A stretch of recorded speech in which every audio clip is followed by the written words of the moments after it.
हमने 2020 के चुनाव में वादा किया था कि अगर आप लोग हमको मुख्यमंत्री बनाइएगा तो 10 लाख नौजवानों को सरकारी नौकरी देने का काम करेंगे। आपकी सरकार बन गई थी,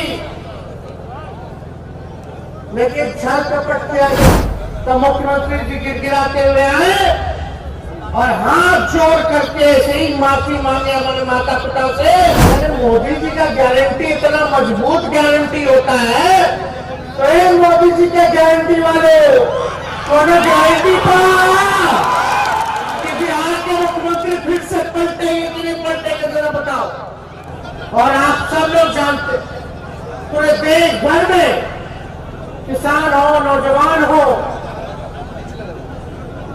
युवा हो, मजदूर हो, सभी लोग मोदी जी के शासन में सभी लोग जो है परेशान है। और हम लोग सब लोग आप लोगों के बीच आए, अपनी बात रखने आए हैं कि जिस प्रकार से मुद्दे की बात होनी चाहिए। मेरा मानना है कि अगर समाज में अगर कोई सबसे बड़ा दुश्मन है तो वो बेरोजगारी है।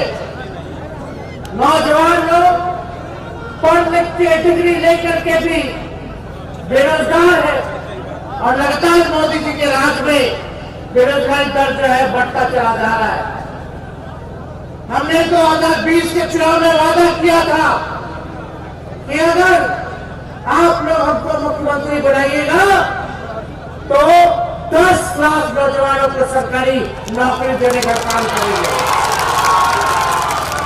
लेकिन 2020 का जब चुनाव रिजल्ट आया तो बहुमत के लिए 122 चाहिए था।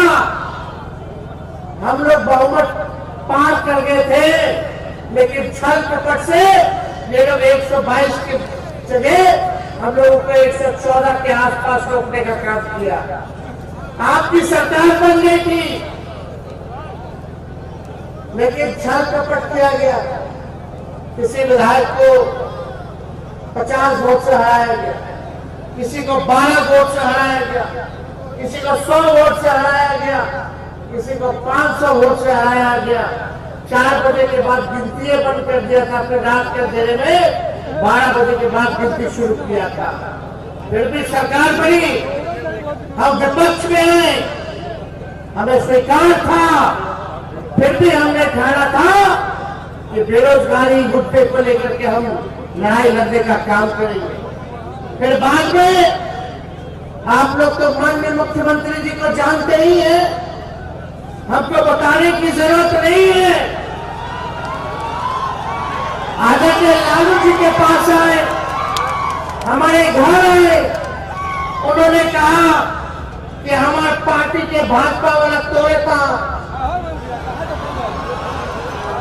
हमारे विधायक लोग इनके नुभावा था, महाराष्ट्र में तोड़ दिया, पैसा से प्रलोभन से भाजपा वाला ऑपरेशन लोटस चलाना था, झारखंड में प्रयास करना था, कर्नाटका में किया, मध्य प्रदेश में किया, तो मुख्यमंत्री जी गिड़गिड़ाते हुए आए और हाथ जोड़ करके ऐसे ही माफी मांगे हमारे माता पिता से। हमसे बहुत बड़ा गलती हो गया, मोदी जी हमारे दल को तोड़ रहे हैं, लालू जी, राबड़ी जी हमको माफ कीजिए और फिर से आइए मिलते हैं और 2024 में भाजपा को रोकने का काम करते हैं। हम नहीं चाहते थे कि हम मुख्यमंत्री जी का साथ दें, काहे हम जानत रही।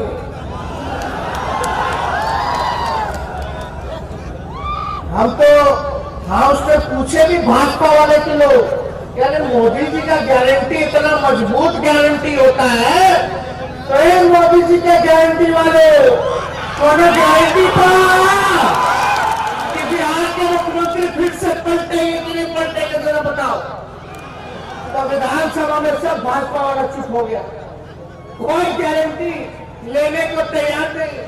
भाजपा के एक राष्ट्र प्रवक्ता बोलता है कि हम नहीं ले सकते उनका गारंटी। तो हम जान रहे थे, लेकिन देश भर के नेताओं को दबाव था।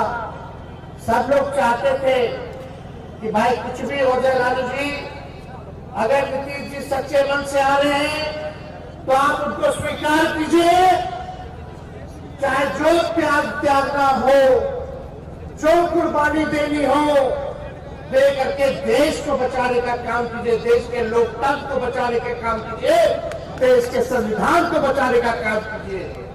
यही एक शर्त था जिसके लिए हम और नीतीश कुमार जी साथ आए थे। और उन 17 महीनों में साथ आए, हम उप मुख्यमंत्री बने और हमारा जो एजेंडा था, भले ही मुख्यमंत्री ना बने हो, लेकिन हमारा एजेंडा था 10 लाख नौजवानों को सरकारी नौकरी देने का। इन ताके मुख्यमंत्री से नीतीश कुमार जी थके हुए थे, उनसे हमने 5 लाख सरकारी नौकरी हमने दिलवाने का काम किया, नियुक्ति पत्र वितरण बंटवाने का काम किया। और अभी और बहाली आने वाला है जिसका फाइल हम करके गए हैं, जो मुख्यमंत्री जी रोके हुए स्वास्थ्य विभाग का आने वाला है। तो हम लोगों का साथ है, चाहे हम पक्ष में रहे या विपक्ष में रहे, मुद्दे की बात करेंगे, जनता की बात करेंगे और संघर्ष करने का काम करेंगे। जो आप लोगों का अधिकार है उसको हम लोग दिलाने का काम करेंगे। तो इस दिशा में हम लोग काम किए, जाति आधारित गणना कराए, मानतो हम लोगों ने टोला सेवक का, तालीमी मरकज का, आंगनबाड़ी का, सबका मानदेय जो है हम लोगों ने दुगुना करने का काम किया। आशा ममता जो दीदियां थी उनका भी हम फाइल करके गए हैं, 2500 रुपए हम कर दिए हैं, लेकिन अभी भी मुख्यमंत्री जी फाइल रोक करके बैठने का काम किए। तो फिर से माननीय मुख्यमंत्री जी जो है भाजपा की तरफ चले गए। हम लोग पूछे कि भाई क्या कारण है, काहे गए, तो उनके पास कोई जवाब नहीं है कि वो भाजपा के साथ क्यों चले गए।